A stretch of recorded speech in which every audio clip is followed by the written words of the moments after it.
Just want to see how handsome you are in your. Can you pass me my water that's over there? Yeah. Oh yeah.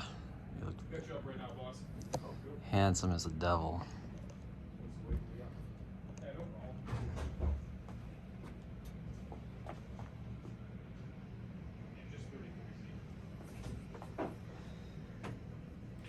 Lifetime Fitness, which one's that? It's the one that they just built at the North Shore Mall. At the North Shore. Is Brand that the new. super fancy one? Yeah, it's so awesome. Is that the one with like multiple pools and stuff? Yeah. Okay. I highly recommend. I brought a kid in there today, and he was like, "Wow, you weren't kidding! Like, everything that they have in there is just." I heard it's phenomenal." like, yeah. There's one in Burlington, right? Yeah, it's just Yeah. insane. I brought you guys a little something. I think this will fit you, Don. It's a large, Sure. Awesome. all-in hoodie. Thank you. So I got that's you how a you, that's how all-in you come hat. correct to the podcast. You come with gifts. So I wanted to give you guys that. That's fucking nice, man. Thank you. Thank Well, you so much. Did you hit record on the phone, by the way? I did, yeah. I got a couple Very nice. T-shirts in here for these guys, one that they want, like if they want to have one. I brought them. Thank you so much. Yeah, man. My brother designed some T-shirts and shit too, and I sent in a logo to Lids, so I'm gonna make hats, T-shirts, stickers. So we got one for you when it comes. This, I gotta ask the this question. hat came out better than. So what happened was with all the shortages and stuff. Yeah. So I sold out of these hats and I gave enough away at my camp where I love that one way better, the trucker hat. But he made this one, which is still a nice hat, but I don't love how Show it's. them to the camera. Huh? You know what I mean? So a little different. So we're running right now, Okay. and you got headphones if you want to listen in, or you just keep it casual like we're doing. I think it's perfectly fine. Yeah. We're at After All Audio Production. I'm Jeff Watt, the very wonderfully talented Don Zola. I agree. I'm wonderfully talented. And Coach Smitty for the Coach Smitty podcast. Hopefully the first of many, Yeah. too, by the way. We'll see how you like it. Absolutely, I love it. But thank you for coming to our brand new studio. The most conversational place in America, as I like right. to call Yeah, it. this room, everyone who, I had to stop you guys because everyone who comes in here and they just plop down on the sofa and they just ramble for fucking a half hour, 45 minutes. I'm like, I gotta stop you. You gotta get in front of me. Yeah, the hottest 5 minutes of a podcast sometimes are the 5 minutes before the cameras start rolling. You know what I mean? But like I walked in, I'm like, I don't really know you, and it was like instantaneously like boom. Yeah, triathlon Right. connection. I know. It's huge. So, I know a little bit about you already, but why don't you give Don a general overview more about what you got going on right now, what you do. So I've been coaching hockey for 20 years. Okay. At what level? High school level, youth level, obviously working for guys that already had their own businesses established, working as a hockey camp instructor over the summertime.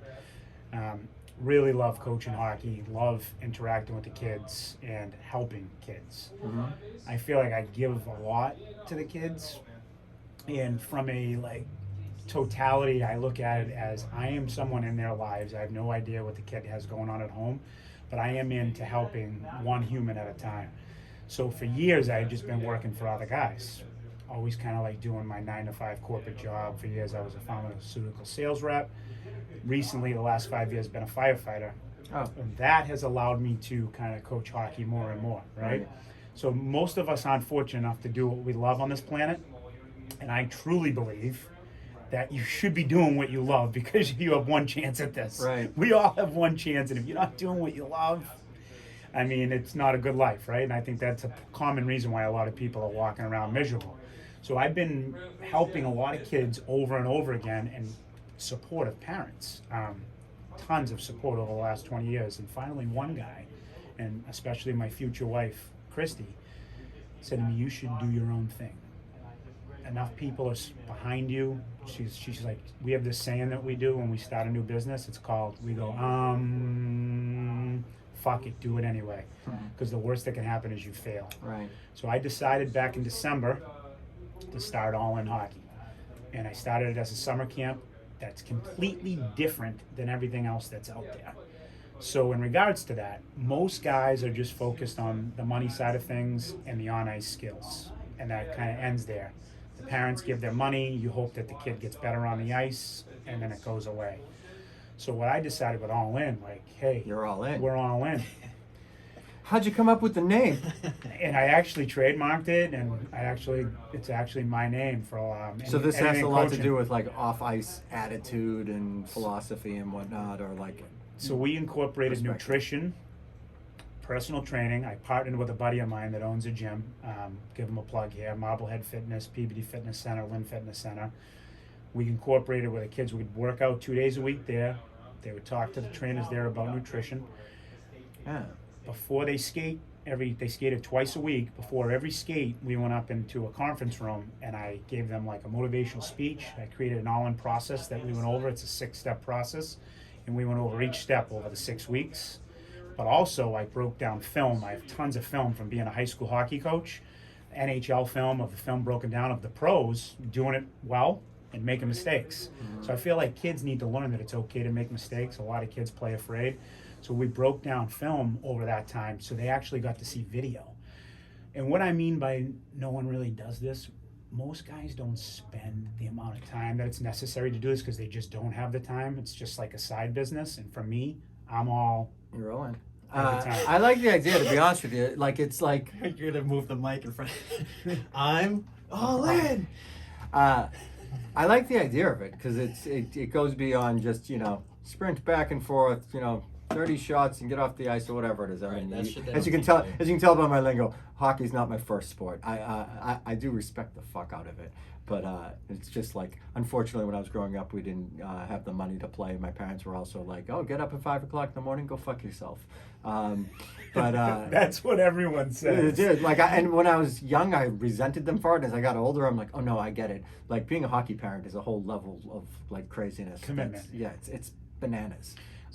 But yeah, so anyways, to my point, I'm like, I know I'm not exactly nailing the hockey lingo, but I respect the point that you're coming from. It's not just the on ice stuff. Exactly. Yeah. So I've created this company called All In, and I have some great ideas of how I want to segue this company in. So hockey is like my credibility land, right? I'm very credible in the avenue of hockey, but I've always had passion to potentially be a motivational speaker. Well, not potentially, I want to be a motivational speaker. Just different things that are in my mind that I know that I can do if I put my mind to it. And so this camp was like, I want to segment this business to not just all in hockey, all in everything. Like potential life coaching. Like, I really enjoy Tim Robbins, Eric Thomas. These are guys that Tony I follow. Robbins. Tony Robbins, I mean. Yeah, I was like, Tim Robbins, the actor. Tony Robbins. He's like, yes, Shawshank Redemption really moved me. I love Bull Durham. So I mean, this is the world these are the things that I watch. I've set the algorithms to my Instagram and my TikTok to hear this stuff constantly, and this is kind of where I'm going with the business. Obviously, the mission of All In is to help one human at a time. Well, the important part is that you take action on it, not just watch the videos, you know what I mean, or read the books or go to the seminars, and there's value in all of that stuff, but I'm like, I found the most you get out of it is when you apply the stuff. Exactly. Yeah. You start writing. Like, that's how I wrote the All In process. I obviously heard things, and I said, okay, these are my 6 steps. This is what I feel is important for kids to hear, because you're starting with kids, and then you move on from there. But hockey is obviously my vehicle to be able to practice too. Like, every motivational speech that I gave this summer is like one motivational. Even if the kids don't want to listen to me, they have to listen to me anyway. Right. So it's like Captive audience. you have. Like you said, you have to practice. Right. If you don't practice, then where do you go? Right. I mean, in life, and it's all about putting forth the effort. Well, and it's also about failing, and I mean, believe Johnny me. knows all. Oh, I know. Believe me, I know tons about failing. I have a PhD in failing. But it's like you can make some errors as long as your intention is good. You can make some errors with kids and it's completely fine. Whereas sometimes you make some errors if you're in front of a corporate environment. They're like, well, we won't be inviting this guy back. You know what I mean? So it's kind of good that you are throwing it out to them. But I like that you're throwing it out to them anyways, just because they're kids and God knows. I don't know. That environment really doesn't exist though at all in the education system.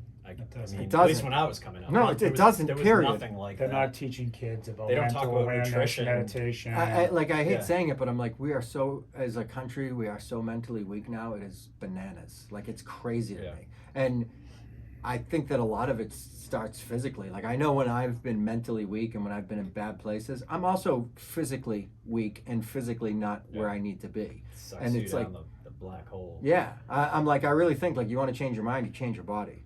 Our system sets kids up to be worker bees, and that's what it's meant to be. Yeah. So I even do a little scenario where, with my own kids, we teach them about things that I was never taught about compounding interest. So my kids all have an investment account that's theirs, under their name. I have 5 kids, and then they all have. So anytime they get a birthday, they have a choice because their life is about choices. That's what I tell them.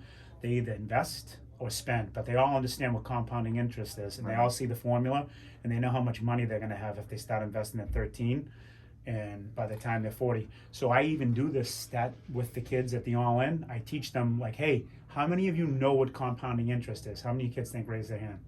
Yeah, not many or zero. Zero. Definitely zero. I think I knew compound interest when I was little, but it just wasn't drummed home to me about how important it was. Like they could verbally tell you it, but it didn't penetrate my brain. They're like, oh, trust me, if you start putting away, $50 a week when you're 20, you can retire when you're 50. And I'd be like, okay, great, whatever. And it's like, no, I wish that I went back and did Right? that. But they don't. There's one thing to have intellectual understanding. It's another thing to have like the emotional, like it hits you, you understand it, and this is knowledge, and this is what I'm going to live my life by. Right. And I wish that was really drilled into me when I was younger. Yeah, but you don't really gain that until you are an adult. But his point is he's trying to do so I now. know. With the kids, I especially know. my own Is it kids, we effective? give them a choice. Is it really like? And this is not a sexist thing at all. More effective with the boys than it is with the girls. Oh, really? The girls would rather spend it, and believe it or not, at my wife's salon, there's she has an entrepreneur, these 2 women that are very successful and wealthy, and one of them actually did a study. She graduated from Harvard and did a study, and there is a preconditioned thing where men are better savers than women. Right. She actually. I would have thought the women would have. She is a pro Yeah, they woman. seem like they would have been She more is a pro responsible. woman. Everything. Yeah. And she said this information to me that she actually did a study, and it has to do with just saving for retirement. Men have been conditioned to do it better than women, and her thing was women haven't been in the workforce long enough by themselves, where they'd be better at saving money towards retirement. Has to be conditioned by Conditioned like just like the environment of. Well, yeah. because for so many years women. Well, were maybe not also in the whole entire workforce. men are foraging. providers type thing that plays into it too, and it's like, well, shit, I better provide for us long term. You know what I mean? Yes. So I think that goes a lot into it, but I don't know. But my boys have saved a lot more than the girls All right, as of now. guys rule. So tell me about. I know you were into triathlons. How long did it take you to finish your half Ironman? And I'll go briefly into one of my failures after your success story. So it was a long day. Mm-hmm. I can tell you that it was about 3 hours and 45 minutes on the bike, and like I told you, in the water it was just around the 30-minute mark, maybe a little over. So that's 4:15. Okay. And then the run was a long time, but I finished. Let me guess here. So I'm gonna say you're gonna consider 2 hours a long time. It was only hours of right around 2.5 hours. All right. See, in a so all run. right. Oh, that's a big window. Two and a half. I don't have the exact All time because it wasn't. There was one of the races that I mean, I've gotten on the podium for my age group on a couple of the Olympics and sprints that I've been in, but at this one I was in so much pain that I was pretty 2:15. much crying at the finish So line. you were finishing in just under 7, really. Something like that, right Okay. around there. Yeah. It's impressive just to finish it. So I started to briefly tell you about this as I walked in, but so I was training for a half Ironman, and then the world closed, and I still continued to get in good shape when the lockdowns happened, but I wasn't doing triathlon training. So, a few months pass, I haven't been doing triathlon training, and then I see that there's a half Ironman coming up in New Hampshire, and I was like, it was 17 days away, and I was like, 17 days. I'm like, I could train for 2 weeks, I could rest for 3 days. I'm like, I think I can do it. And I'm really good at swimming. So I was not worried about the swimming in the least. I'm like, I know the pool is not the same thing as open water, but I know that routinely I can just jump into the pool and bang out the 1.2 miles in the water and say 38 to 40 minutes is very reasonable for me. So because of COVID, they wouldn't allow any spectators on the shoreline to watch the swimming because it was a very skinny beach. And so, the elite level swimmers jump into the water first. They let everybody go off in like gates, if you will. And I go off towards the very end. And then I'm in there and I'm swimming for about, I don't know, 15 to 20 minutes. And I started breathing heavy 15 seconds into the swim, like instantly. I'm like, this is weird. There's something wrong. And after about 5 minutes, I'm like, oh, this is a panic attack. And for the next 10 to 15 minutes, I just swam further and further away from the shore. And I started to have a more intense panic attack the further I got into the middle of the lake. And at about 4/10 of a mile, 5/10 of a mile, I was like, I just called it. I saw somebody that was like a safety person on a kayak. I said, call it. They send a boat over. 14-year-old chick in a lifeguard thing comes and yanks me out of the water. I'm like, oh God. So I'm just like, Nice swimming, pussy. yeah, I know.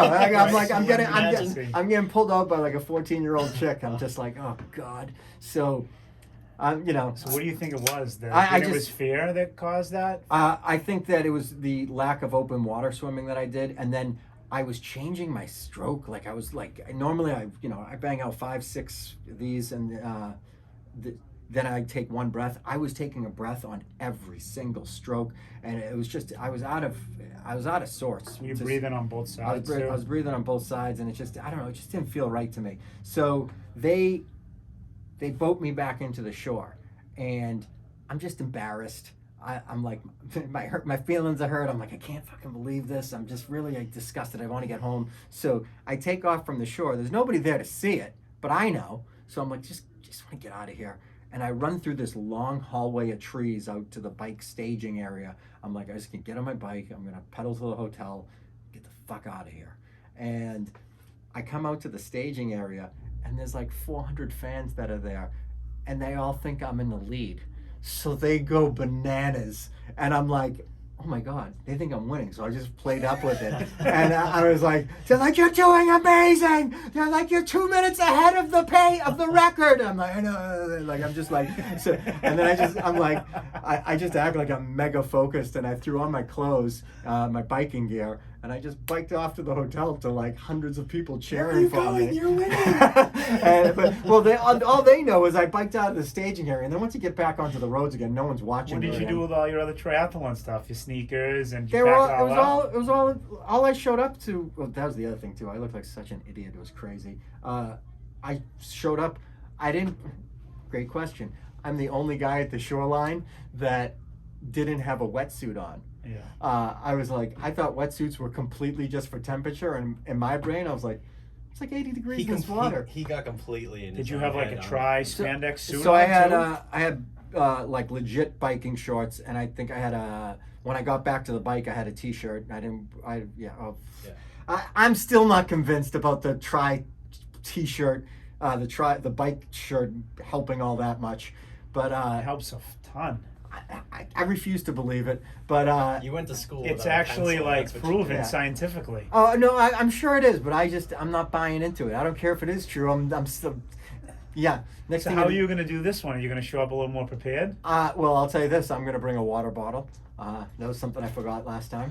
I showed up and I realized that when I loaded the bike, I went to go unload the bike, and I was like, shit. So let's circle back here. So that now I'm going to be Coach Smitty. There was a lot of room for improvement. So you weren't a very prepared athlete that day. Went to school without a pencil. To say the least. Yeah. Did you reach out to anyone that's ever done one of these to ask for like, some advice? I think I can do this. You're just like, I'm going to fucking do it. This is the beauty and the terribleness of Don Zolo is the delusional confidence and biting insecurity that I live between constantly. But like I see like a 70-mile triathlon, and I'm like, I think I can do this. And it's like, I truly believe that if I didn't have that episode in the water, I would have finished. I wouldn't have won or anything, but I'm like, I truly believed I would have finished that. That's just a matter of being in reasonable shape and having mental toughness for like, 7-8 hours. And I'm like, I think I could do that. So I don't know. I've done other stuff like that. I'll train for this marathon in 5 weeks, and they're like, "You're out of your mind." And I'm like, "I finish. I haven't won yet, but I'm like, I finish." Yeah, but at this point, Alex, it's not about winning. It's about accomplishing a goal, right? Well, maybe that's why your brain wants to do something. Maybe like not this. for you. I plan on winning this year's Boston Marathon. You heard it here first. I'm all in. All in. See the name? TM. The name just keeps happening TM. all the time. I'm all in. And I'm all in. When you create a TM. name like that too, then you should hear sue it, him for saying that. you hear it happen. People just say the name over and over again, and then you're like, "That's my company that I It's a started good on a name. whim." That's a good name. Yeah, I mean, and honestly, I honestly believe one of the big things to like say where Christy and I, like I said, I wrote a post the other day about her and I said, close your eyes, think about 5 years ago when we both got divorced. Now open them, and we're entrepreneurs, and look where we're going. We're opening a second location for her salon at the North Shore Mall, and All In was a huge success. The 95 people, extremely happy. You have 95 people already? At the camp. Wow. This summer, it was 95 that signed up. I How sold long- out every age group. How long was the camp? 6 weeks. Oh, wow. $650 for the 6 weeks. Okay.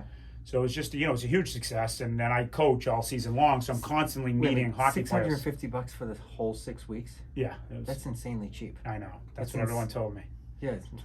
Okay. That's a good endorsement if I've ever heard one right there. That's insanely cheap. $100 a week, basically. Yeah, it was. And Cheaper than- 109 cheaper than our bucks. rates. so Yeah. they got us. This podcast costs $5,000. They got a lot out of it though, and that's what it was all about.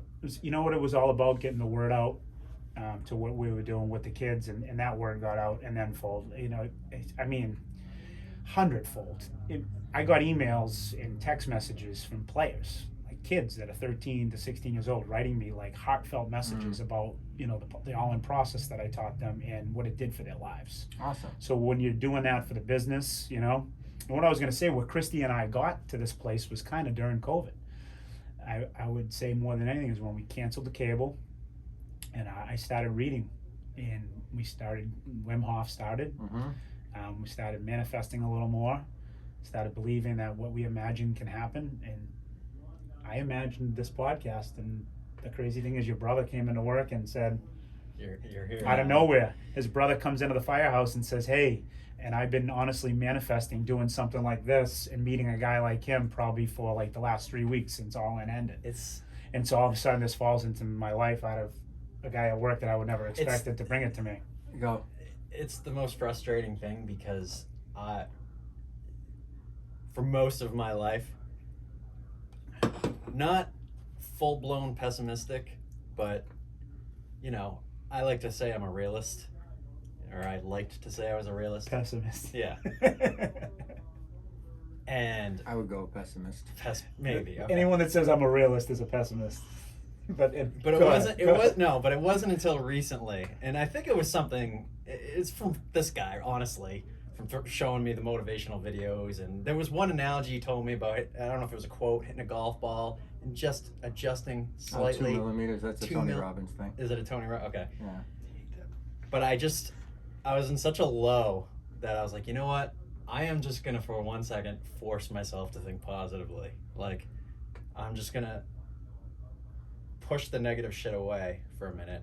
I'm gonna do what I know I'm supposed to do. I'm gonna just throw myself into the pool of the universe and let it take me wherever I think it takes me. And it makes me mad because it worked. It makes me mad that I'm so happy. It was like, fuck, another opportunity presents itself, and then you engage it. It was a joke, obviously. I'm not mad about it, but when you're in that mindset, so I'm getting there. He's already there. You're already there, of like making it habitual to think that way. So I'm working on transitioning into that mindset. But when you're already in that mindset and you're trying to explain that to someone who's not like that, it's a lot like trying to explain a conspiracy theory to someone. You're like, but it's right here. Like, they're lying to us, and they're like, whatever, dude. Like, 90% of people walking around this world, even people you think are happy, are not happy. So that's why number one in the all-in process is just the first step you got to take. And this is going to sound corny, but it's not. It's love, and it's not like loving it's like loving yourself is the first step for anyone. Right. Because you can't get there and truly look in the mirror and you're like, okay, I'm comfortable with myself. I really don't give a fuck what anyone else thinks about me. And I love this person that's inside of me. And that's why when you were saying sitting alone, having that time with yourself, really getting to know you. Most people don't know them, and they've ended up in a life that society told them they had to live, and they're walking around miserable. They're not happy. And you know why? Because most people don't love what they do. We get into this world and we feel like we have to do this and then we have to do that, and you end up in a life that you hate, and then you mask it with things like alcohol and drugs on a regular basis, which isn't bad to have a beer, right? But people are masking their unhappiness constantly because they're living in a state of, they look in the mirror and like, I fucking hate myself and I hate the life that I created for myself. So I briefly talked with you before we started the podcast about something I did called 75 Hard, and I mentioned that you had to go one of the components of it is you had to go 75 days without booze. And I don't drink a lot in terms of like number of nights per week or anything. Like, you know, I would say one night a week I might have beers. But it's been so seldom that I would ever go, say, 2 weeks without a drink. Like, that like never happened. And when I did 75 Hard, I took like, when I was like, okay, I'm not gonna have any drinks for 75 days, I started to realize how much alcohol is just constantly thrown at us. Like, oh, you're sad? Here, have a beer. Oh, you're happy? Here, celebrate. Oh, we're going to this thing? Here. Oh, you don't like these people and you have to be in the same room? Here. Like, and it's like, oh my God, we are having alcohol thrown at us like constantly. And I still like to have drinks. I still do. But I'm like, you don't realize how much it's thrown at you until like you're like, okay, I'm drawing a line in the sand that I'm not going to drink for a while. And like, that's what it took for me. But it's like, yeah, it can be an escape, whether you know it or not. It can also be, I think, just having fun with your friends. And that's good too. But it's like, it does provide an escape. It provides a masking for the life at the end of the day, Michael Jackson's song "Man in the Mirror" is true. Like, you have to be able to look at yourself. Like, when I tell these kids, step one, you can't do anything else in my process until you learn to love yourself. Period. End of story. And most people are lying to you because I told you we've created a world that is external. Everything is surface level. We think that this vessel that we are allowed to come live in is us, and it's not. The person that's us is this person that lives inside your soul. You know, this is a whole nother podcast when we talk about death and what I think happens in death, but we're not going to go there. But you have to learn to love yourself, and that's a hard thing. A lot of people don't. They're so uncomfortable of making sure everyone else around you. I think it's an extreme thing because there's a middle that gets like sucked out because there are a lot of people who overly love themselves, and that's not a good thing either, though. It's hard to find. Well, no, I don't think that's called overly loving yourself. I know what you mean. That's like insecurity. You're going to like a narcissistic place. Is that what you mean? Narcissistic. Yeah. That's common. I don't that's take. Very common. No, that's common. I agree, but I don't think that's actually overly loving yourself. What we're talking about here is like being comfortable with you. Sure. No, I know that, but I mean, there's two extremes. I think we often find people either at one extreme or the other, and it's very hard to calibrate it so they are square in the middle where they're supposed to be with it. I'll tell you, this is something that I do sometimes because, you know, I would say since COVID, since shutting down the cable, since getting I call it a frequency. Her and I are on a frequency. I believe that we're all energy beings, you, me. If a negative person walks in this room, like this guy in the green shirt, they can change the whole frequency. I know. I sure did. He sucked the whole energy out of this. I can the see second it. Dom came in, you just see my body language change. It changed. But people can do this to you. Have you ever felt it? When you get on a positive frequency and you get around a negative guy or a negative anyone, I completely agree. They can change you quicker than, and that's what I teach to the kids about sports. One bad apple in that locker room can ruin a whole entire locker room. One bad parent in the stands can ruin, believe it or not, because he's looking. What is a negative person constantly doing? They're looking for someone to bitch with. So they're going up to every parent in the stands going, hey, the coaches really suck, huh? They don't know what the fuck they're doing with the lines. And then that guy goes, I don't want to talk to you. And he goes to the next parent. And as soon as he finds his, and now he's like, oh, I got someone with cohort, me. And so, I mean, I really believe. I find it like, here, let me play devil's advocate because I'm not disagreeing with what you're saying, but I am like, I find myself in certain circumstances where I'm like, well, I do want to complain or bitch about X, Y, and Z because I feel that X, Y, and Z is a problem, whatever that might be. And I'm like, there's a He's difference. talking about egregiously just complaining. Well, I mean, for the there's sake of like if you're complaining. complaining for the sake of complaining, that's one thing, and if that's your thing all the time, that's not good. But I'm like, sometimes you do have to, like, I don't know what the situation would be, but if Yeah, come up with one. I like, well, Right. let's just say that the coach did something egregiously wrong. I mean, what are you supposed to do? Sit there and go, "Way to go, Steve"? Yeah, but that's like forming like a mutiny is like going. I know what he's talking about. Like, All right, well, like, here. it's the thing to do would go talk to the coach. So my about devil's it. advocate for that, can you change it? And do you help the team by complaining to another parent about it? Right.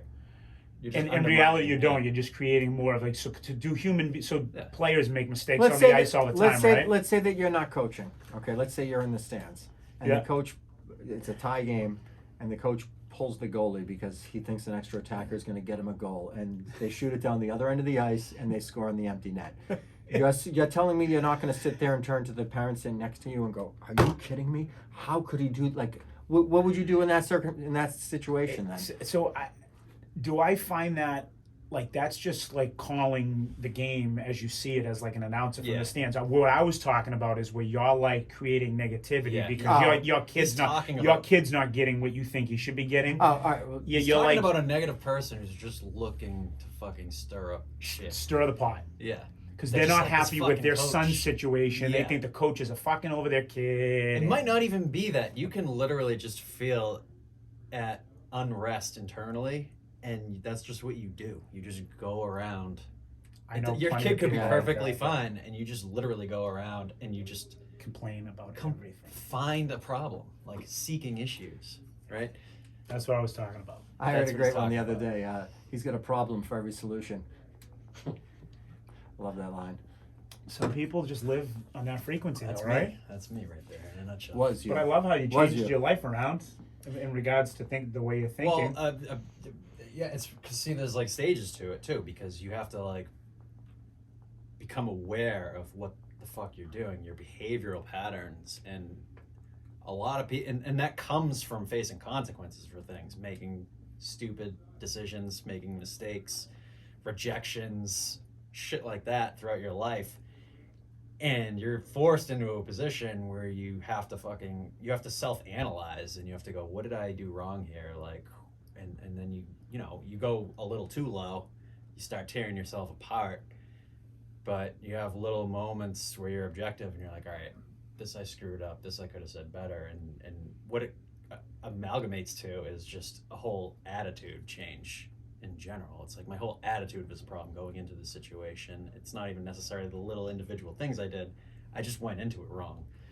And if I had gone into it expecting that it's going to go well and like confident that it's going to go well because I'm positive about it, then it would have gone well, or at least it would have gone better. optimized the likelihood that it would have Right. gone well.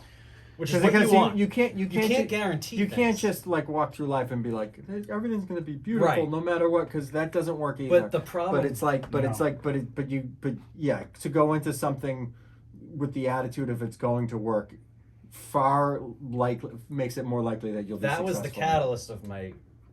I hate to call it a negative attitude. The realist attitude. I'll call it negative. But the realist attitude is, like you said, you can't guarantee that it's going to go well. So you almost try to protect yourself of Which the causes failure. But stop there. Who is that doing that though? This is deeper now. Now you're getting to a place where I've been doing a lot of studying See, on. he's trying to pull us See, into the. here's what happens who when- is into that? the Who is that string doing theory. that? Who is doing? No, this is scientific fact, and they're proving it. Who's doing that? What Doing part what? of you is it? The conscious or the subconscious that's trying to protect you? The subconscious. Subconscious Yeah. is trying to protect you. Yeah. Because the subconscious There's an will internal constantly struggle because of going what on you inside. experienced, whatever as a In the kid. past. I'm not talking about Yeah. what your past is, but even with parenting, Right. That the biggest years of a kid's life is like the first 13 years of their life, more even the first 7 years of their Yeah. life. But as they become a teenager, like what you did in those first 7 They years influence everything. influences how your brain. So, but remember this: you just made a change, right? Yeah. I think with a lot of practice and meditation, I tell the kids this. And the reason why I want to be there for kids in coaching is because you don't know what a kid is experiencing at home ever as a coach. Right. You don't know if their home life is good bad or indifferent. But you know, as a coach, if you can give to them something positive During to believe that in, 2 hours a day or whatever. whatever time I interact with them, I give them something awesome to believe in. And my big thing is, I don't give a shit who you are. You wake up the next day, you can become a new you. I don't care if you were in jail and you got out of jail. I don't care if you were an alcoholic. I believe that someone can turn the page with the right belief in themselves and try to, like you're doing right now, and like I did, you can turn the page and try to create a new life for yourself. I'm telling you, we all can do it. No, I'm not arguing you, but It takes hard work, though. I feel like that's something that society needs more of, because I feel that like society is just so filled with like, I don't know if the word's resentment. It's just so filled with like, if you screw anything up, like it seems like there's a get you culture. You know what I mean? Like, oh, that guy did this like 7 years ago, and we're gonna go after him. And it's like, oh God, you gotta lighten up. You know, like people evolve. It's of course that's like, this is the world that's been created for us on purpose. They don't want like people that are trying to help they don't try to help human beings anymore. They give you a pill. They give you a pill that most of the time fucks you up even more and gets you on another pill. I mean, they're not trying to help people holistically and help your mind, which is the thing that we can change, like you just talked about. You can change that if you want to. It takes hard work, though. My funny one real quick is, do you ever hear about the book, The Secret? Yeah. Great book, right? But a lot of people took that book as like, oh, if I do this right, I'll be a millionaire. I read this book, I'm tomorrow. going to be a millionaire. But you got to put the work in. That's what I tell the kids. It's like the step 4 in the all-in process is desire, right? Because you have to have desire, like to do a triathlon. You saw that it wasn't that easy, right? Oh, I knew it wasn't that easy. I completely knew that, but I'm just like, as I said, I'm still convinced I failed because of a panic attack. It wasn't. I still think I could have got through that, but we're getting off the point. But to change yourself, it takes work, right? It's not just let me do. Right. What did what was the Wizard of Oz? Click your heels 3 times. So That's not life. The line that I think sums up what you're trying to say. I wish I could give credit to where I heard this the first time, but I can't. The universe likes intention. It loves action, and it meaning like you can sit there and be like, oh, everything's awesome, and then